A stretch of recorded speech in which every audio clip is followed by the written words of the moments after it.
કેમ ભગવાન કૃષ્ણ, મહાવીર, મહાત્મા ગાંધી, સ્વામી વિવેકાનંદ, સચિન તેંડુલકર, નરેન્દ્ર મોદી જેવા લાખો કરોડોમાં એક જ વ્યક્તિ થાય છે? ચાલો સમજીએ પ્રેગ્નન્સીના પ્લાનિંગ ફેઝને ગર્ભાધાન સંસ્કારની સાથે.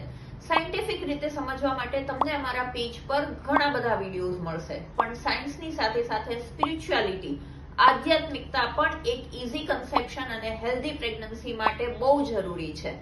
એ વાત તદ્દન સત્ય છે કે તમે ગર્ભ સંસ્કાર દ્વારા પ્રેગ્નન્સીમાં ઈચ્છિત ગુણો અને સંસ્કારોથી તમારા બાળકનું સિંચન અને ઘડતર કરી શકો છો. પણ શું તમને એ ખબર છે કે એક ઉચ્ચ અને દિવ્ય આત્મા એના જેવા જ સંસ્કારો વાળા માતા પિતાની પસંદગી કરે છે આ ધરતી પર જન્મ લેવા માટે? એટલે કે ગર્ભાધાન સંસ્કારને સમજવું ખૂબ જરૂરી છે અને એના માટેની ટિપ્સ માટે તમે મારા નેક્સ્ટ વિડીયો સાથે જોડાયેલા રહો.